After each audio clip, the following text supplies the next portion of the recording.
오늘 우리의 의지와 선택이라는 제목으로 우리 함께 말씀 나누길 원합니다. 여러분 서커스 공연 보신 적 있으신가요? 네, 아마 어렸을 때 보신 분도 계실 테고, 제주도나 가까운 데서 보신 적도 있으실 것입니다. 저는 자녀들이 어릴 때 제주도에서 본 기억이 납니다. 서커스를 보면 정말 많은 동물이 나오는데 그 중에서 가장 인상 깊었던 것은 그 무시무시한 힘을 지닌 코끼리가 아주 작은 말뚝에 묶여서 얌전히 서 있는 것을 볼 수 있었습니다. 코끼리는 어린 시절부터 아주 튼튼한 쇠 말뚝에 묶여서 자랍니다. 아무리 기운을 써서 이 쇠 말뚝을 뽑으려 해도 어리기 때문에 그 말뚝을 뽑을 수 없습니다. 이렇게 오랜 시간 코끼리는 쇠 말뚝에 묶여서 지냅니다. 그리고 시간이 지나 몸이 커지고 힘도 세어져도 약한 나무 말뚝에 묶여 있음에도 불구하고 코끼리는 달아날 수 없다고 합니다. 이제는 힘도 있고 얼마든지 가능하지만 나는 이 말뚝을 뽑을 수 없어 라는 믿음을 갖게 된 거죠. 큰 힘을 가졌어도 자신은 할 수 없다 생각하여 시도조차 하지 않습니다. 혹시 여러분도 이런 생각을 해보신 적 있으신가요? 나는 뭔가를 배우기에는 부족한 사람인 것 같아. 나는 하나님께 드릴 만한 재능이 없는 것 같아. 무언가를 배우고 하나님께 드릴 만한 재능은 능력이 있어야만 할 수 있는 거 아닌가? 라는 생각입니다. 프랑스 철학자 자크 랑시에르는 무지한 스승이라는 책에서 이런 고정관념을 깨뜨립니다. 자크 랑시에르는 배움은 능력의 문제가 아니라 의지의 문제이다 라고 말합니다. 배우는 사람에게 진짜 필요한 것은 탁월한 지능이 아닙니다. 타고난 지능이 아니라 배우겠다는 의지입니다. 할 수 있다는 믿음인 거죠. 하나님께서 이스라엘 백성들에게 성막을 지으라고 하실 때에도 마찬가지였습니다. 하나님은 능력 있는 사람만을 택하신 것이 아니었습니다.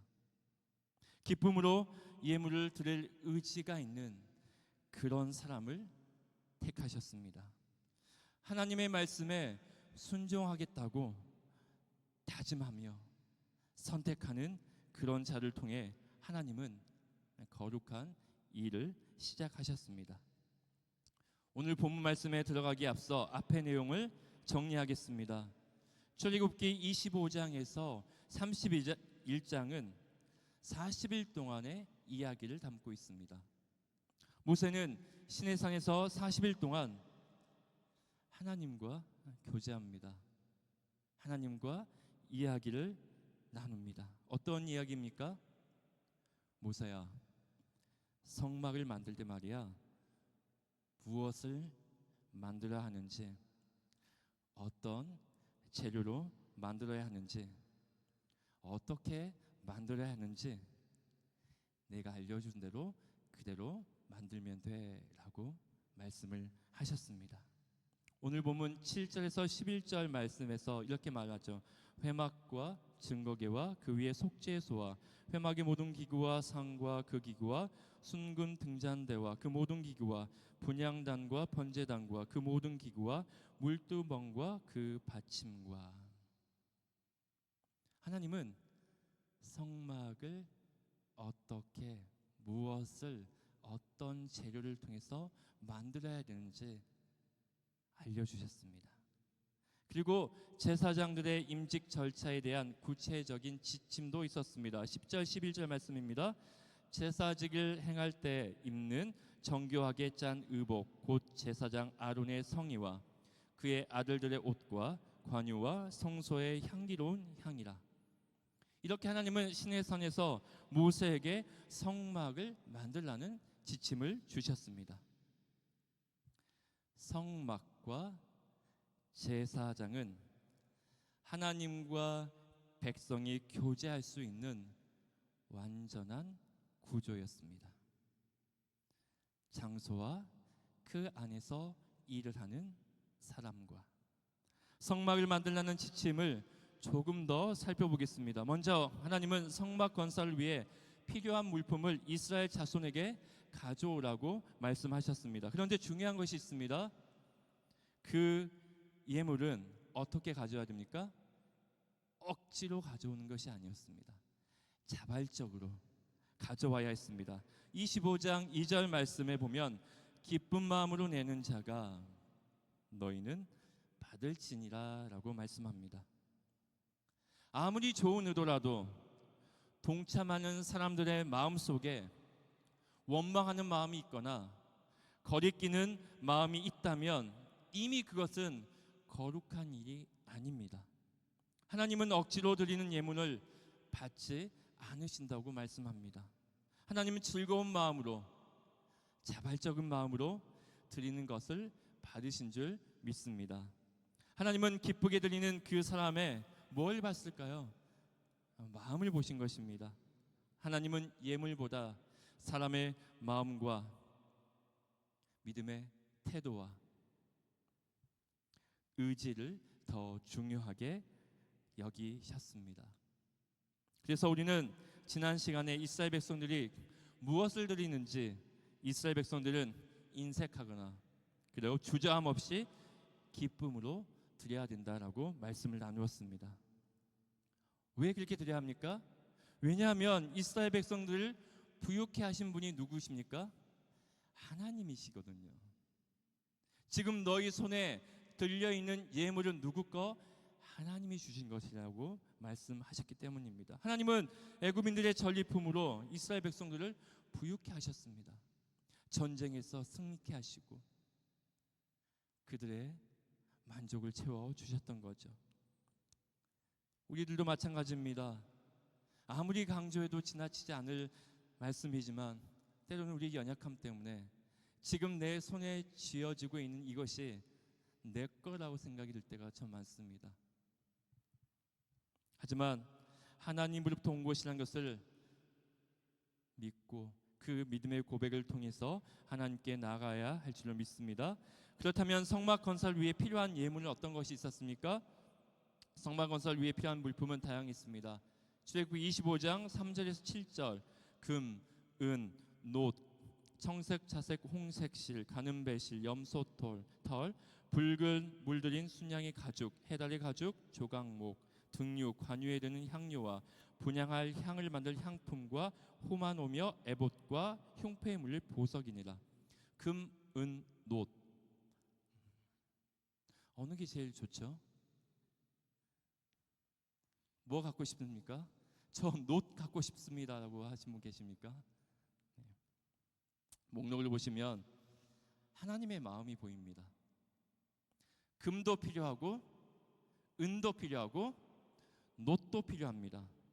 성막 건설에 필요한 물품은 부유한 사람만 낼 수 있는 것들도 있고 가난한 사람이 낼 수 있는 것들도 있었습니다. 하나님은 모든 이들에게 참여의 기회를 주셨습니다. 하나님 모든 사람이 하나님의 일에 동역자가 되길 원했던 거죠. 너는 예쁘니까 너만, 넌 잘생겼으니까 너만이 아니라 모든 사람에게 동역자가 될 수 있는 기회를 열어두신 것입니다.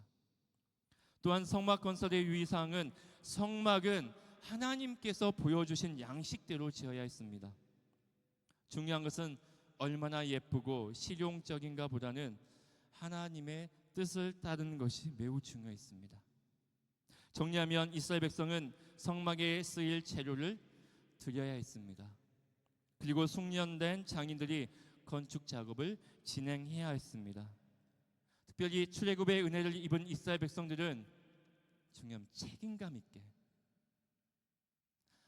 나는 빠져도 되겠지가 아니라 은혜 입은 자로서 책임감 있게 성막에 쓰일 재료를 드려야 했고 거룩한 일, 성막을 짓는 일에 동참해야 했습니다. 곧 이스라엘 백성들은 의지를 갖고 하나님께 드리고 거룩한 일에 동참하는 것을 선택해야 했습니다. 하지만 우리 안에는 우리의 의지를 꺾는 여러 가지의 것들이 있습니다. 먼저 나는 할 수 없다라는 생각입니다. 브살렐과 오홀리압도 하나님의 지명을 받기 전까지 자신들의 재능이 하나님의 성막을 짓는데 쓰일 것이라고 생각하지 못했을 수도 있습니다. 많은 사람들이 자신에게는 능력이 없다고 느낍니다. 그 때문에 나는 능력이 없으니까 시도조차 하지 않습니다. 앞서 말한 무지한 스승에서처럼 너는 혼자서는 배울 수 없어. 누군가 너에게 알려줘야만 해 라고 속삭이는 거죠. 넌 혼자 할 수 없어. 자기 불신은 의지를 꺾는 일입니다. 자기 불신은 종종 신앙생활에서도 하나님께 순종하려는 선택을 막습니다. 하나님, 저 못해요. 저 못합니다. 오늘 수경자매 찬양인도 했는데 어땠습니까? 너무너무 잘했어요. 네, 깜짝 놀랐습니다. 목사님, 저 못할 것 같아요. 웬걸요? 세워두니까 너무너무 잘했어요. 네, 얼굴이 빨개지는 거. 네. 우리와 의지와 선택을 꺾는 또 다른 모습 무엇이 있을까요? 비교 의식입니다. 나는 저 사람처럼 못한다는 마음이죠. 이스라엘 백성 중에는 브살렐이나 오홀리압과 자신을 비교하며 나는 특별한 은사가 없어 라고 느낀 사람도 있을 것입니다. 비교하는 마음은 의지를 위축시키는 독이 됩니다. 하나님은 우리 각자에게 주신 고유한 몫을 기대하십니다. 그 고유한 몫을 저에게도 주셨고 여러분에게도 각자 다 주신 줄로 믿습니다. 그래서 그 고유한 몫을 기대합니다. 하지만 우리는 자꾸 타인의 몫을 바라보죠. 하나님은 저 성도님에게, 장로님에게, 목사님에게, 그러면서 나는 안 돼 하며 자신을 포기합니다. 하나님은 각 사람에게 다르게 역사하실 줄 믿습니다. 하나님은 우리 각자에게 주신 고유한 몫을 바라시는 줄 믿으시길 바랍니다. 우리의 의지와 선택을 꺾는 모습은 또 어떤 것들이 있습니까? 무관심입니다. 게으름입니다. 굳이 내가 할 필요가 있을까? 다른 사람이 다 하는데 굳이 내가? 우리는 우리가 가진 것으로 하나님의 거룩한 일에 동참할 수 있습니다. 하지만 굳이 내가라고 생각하며 의지적으로 선택하지 않는 사람들도 있다라는 거죠. 이러한 무관심과 게으름은 하나님의 은혜를 받을 수 있는 기회를 흘려보내게 됩니다. 이처럼 언제나 문제는 우리 안에서 일어나는 잘못된 생각입니다. 하나님은 우리를 향해서 늘 마음의 문을 열고 계십니다. 언제쯤 오려나 기다리고 또 기다리시죠. 하나님의 사역에 동참하기를 바라지만 우리는 우리 안에 있는 죄와 상처와 그리고 잘못된 생각으로 하나님께 응답하지 못할 때가 많습니다. 여러분, 마시멜로 실험 잘 아시죠? 마시멜로 실험은 1970년대 스탠퍼드 대학교의 심리학자 워터 미셸이 수행했습니다. 워터 미셸은 아이들의 즉각적인 보상과 그리고 미래의 더 큰 보상 사이에서 과연 어떤 선택을 하는지 관찰하고자 했습니다. 실험 대상은 보통 4세에서 6세 사이의 아이들이었습니다. 아이들은 실험실 방에 들어와 의자에 앉았습니다. 실험자는 아이 앞에 마시멜로, 하나를 놓습니다. 맛이 어떻습니까? 먹어보면은 달죠. 네. 어른들 입맛은 너무 달지만 아이들 입맛은 정말 맛있는. 네. 실험자는 이렇게 말합니다. 잘 봐. 이 마시멜로를 지금 먹어도 돼요. 하지만 내가 방을 나갔다가 돌아올 때까지 먹지 않고 기다리면 마시멜로 하나 더 줄게 라고 얘기합니다. 그러면 몇 개를 먹을 수 있죠? 2개를 먹을 수 있어 라고 얘기를 합니다. 실험자는 방을 떠나서 15분 정도를 기다립니다. 이때 아이들은 혼자 남겨서 마시멜로를 쳐다보죠. 어떤 아이들은 바로 먹습니다. 어떤 아이들은 참고 애쓰다가 왜 이렇게 안 오는 거야? 왜 이렇게 안 오는 거야? 기다리다가 중간에 먹습니다. 어떤 아이는 끝까지 참아서 마시멜로를 2개 먹습니다.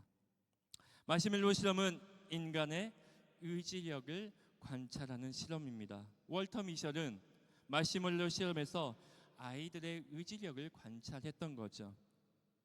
더 놀라운 것은 수년 후에 추적 연구에서 나타났습니다.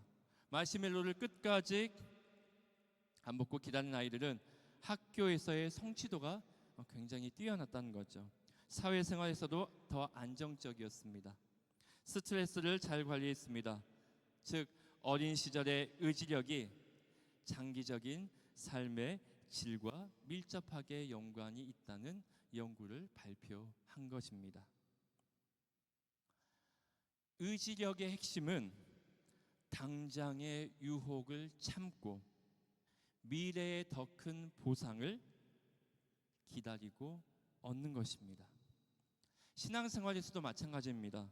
세상의 욕망을 절제하고 하나님의 뜻을 기다리는 거죠. 당장 내가 이것을 할 수 있음에도 불구하고 하나님의 뜻을 묻는 것입니다. 하나님은 어떤 생각을 갖고 계실까? 세상의 가치관을 내려놓고 하나님의 말씀에 귀를 기울이는 것입니다. 그렇다고 의지력은 단순히 참고 기다리는 것이 아닙니다.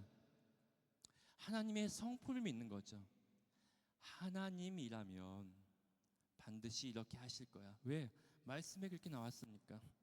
하나님의 말씀을 믿는 것입니다. 의지력은 하나님의 성품과 말씀을 믿고 기다리는 믿음의 행동입니다. 특별히 하나님의 일을 감당할 때 우리의 의지와 선택은 중요한 열쇠가 됩니다.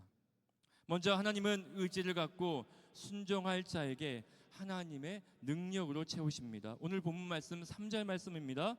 하나님의 영을 그에게 충만하게 하여. 2절에 보니까 우리의 아들인 브살레를 지명하여 부르시고 지명한 이후에 하나님의 영을 그에게 충만하게 하여라고 말씀합니다. 브살렐은 처음부터 모든 능력을 갖춘 인물이 아니었습니다. 하나님은 의지를 갖고 순종하려는 사람에게 하나님의 영을 부으셔서 능력을 주시는 줄 믿습니다. 즉 의지가 먼저입니다. 의지가 먼저이고 능력은 그 이후에 채워집니다. 하나님은 아무런 의지도 없는 자에게 능력을 주시지 않습니다. 간절히 하나님을 찾는 자에게 하나님께서 하나님의 능력으로 채워주신 줄 믿습니다. 그래서 우리는 우리 삶에서 이렇게 고백할 수 있어야 되는 거죠. 저 한번 따라해 보실까요? 네, 오늘 수경자매가 어린아이와 같은 마음을 하자고 했는데 이렇게 하는 거예요. 하나님, 손 들고 시작. 하나님, 제가 하겠습니다. 하나님, 제가 하겠습니다. 아멘. 감사합니다. 하나님, 제가 하겠습니다 라고 말하는 자에게 하나님께서 거룩한 일을 위해 필요한 능력도 채워주시는 줄 믿습니다. 사랑하는 아이가 아빠 제가 할게요 하는데 야, 너 못해 라고 한 부모가 어디 있겠습니까?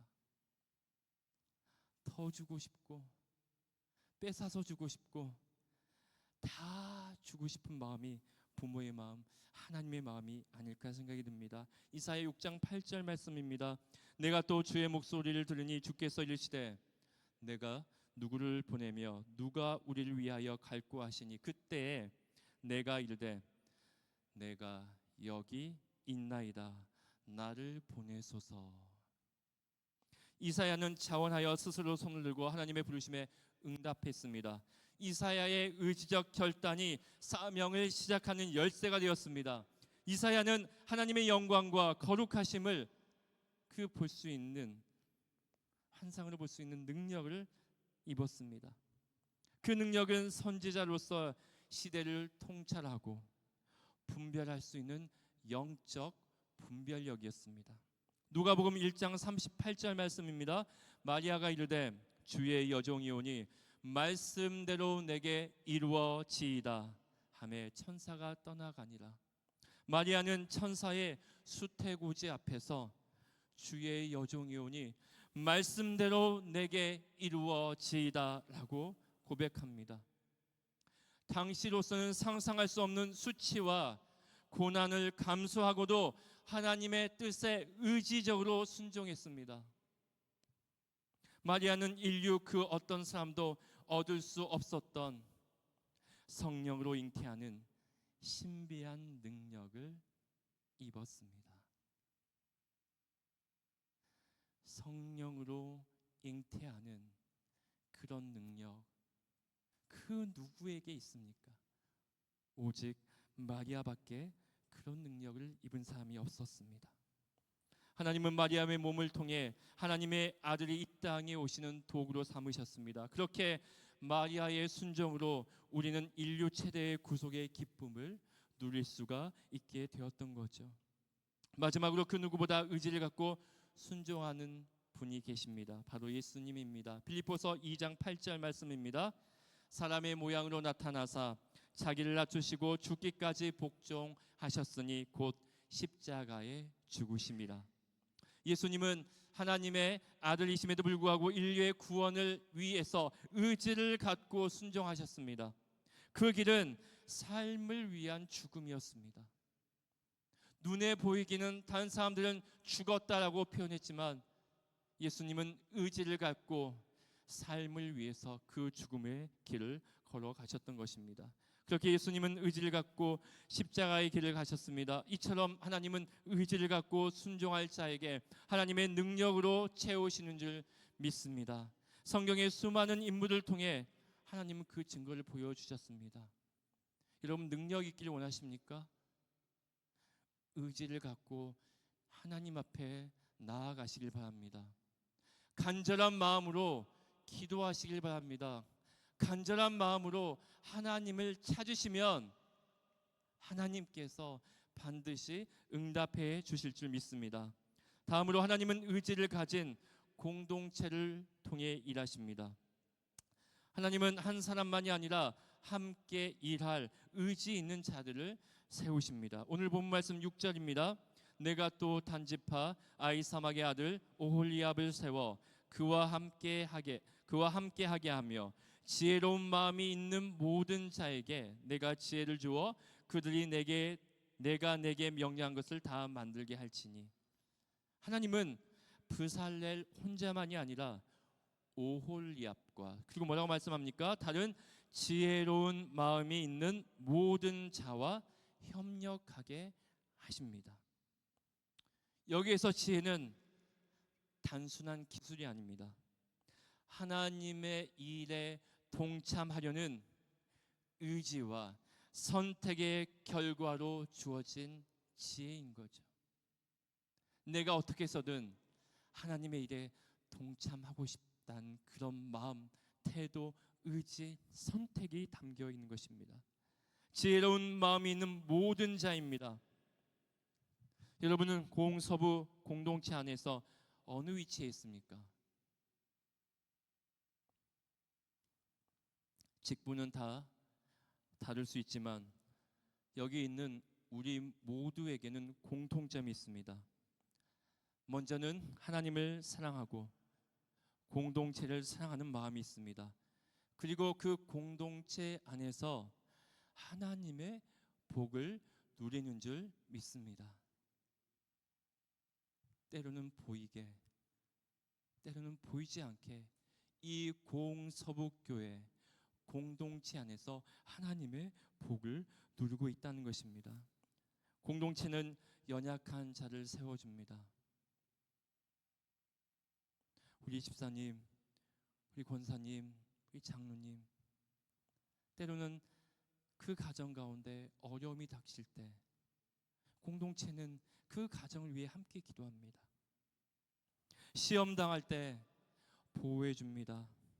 중보함으로 울타리가 되어 줍니다.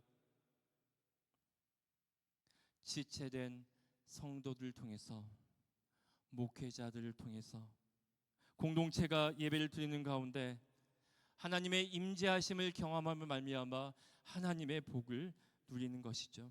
이뿐 아니라 공동체는 영적 성장의 훈련의 장이기도 합니다. 말씀을 듣고 예배를 드리고 봉사하며 성도들과의 교제를 통해 우리는 하나님과 사람 앞에 성숙해지는 복을 경험하게 되는 것이죠.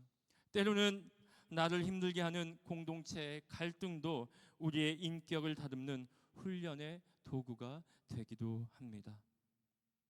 그런데 만약 그 공동체 안에 자기 혼자만 있다고 생각하면 어떻습니까? 하나님의 복이, 제가 방금 말씀드린 그 복을 다 누릴 수가 없을 것입니다. 함께 할 때 가능합니다. 지혜로운 마음이 있는 모든 자, 의지를 갖고 하나님의 일을 하는 자에게 부어주시는 은혜입니다. 이런 은혜를 누리는 우리 모두가 되길 소망합니다. 말씀 마무리하겠습니다. 여러분은 하나님의 부르심에 어떤 의지가 있습니까? 이미 우리는 하나님의 부르심을 입은 하나님의 자녀입니다. 그런데 때로는 보면 의지가 없습니다. 하나님을 더 알고 싶어하는 의지, 예배를 더 드리려고 하는 의지, 기도하려는 하고는 의지. 여러분은 하나님의 일을 감당하기 위해 어떤 선택을 하셨습니까? 이 시간 스스로 질문해 보시길 바랍니다. 나는 과연 하나님의 부르심 앞에 예 하나님 제가 하겠습니다, 예 하나님 제가 하겠습니다 라고 말할 준비가 되어 있습니까? 아니면 그렇게 말하고 있습니까? 만약 내가 그 일을 하지 않는다면 하나님은 그 일을 어떻게 이루실까? 혹시 나는 능력이 없다는 이유로 선택하지 않으므로 하나님의 일을 미루고 있지는 않는가? 질문해 보시길 바랍니다. 그래서 우리의 의지가 부족하다면 하나님께 우리와 의지와 선택을 굳건하게 세울 수 있도록 도와달라고 기도하시길 바랍니다. 우리 안에 불신과 비교의식과 무관심과 게으름이 있다면 벗어나게 해달라고 기도하시길 바랍니다. 하나님의 일은 혼자서도 할 수 있지만 함께 할 때 더욱 빛나는 줄 믿습니다. 의지를 갖고 함께하는 사람들이 많아질 수 있도록 기도하시길 바랍니다. 그 모든 기도가 응답되어서 우리 고흥서북교회 공동체가 이 지역에서 더욱 빛을 발하는 공동체가 되기를 소망합니다.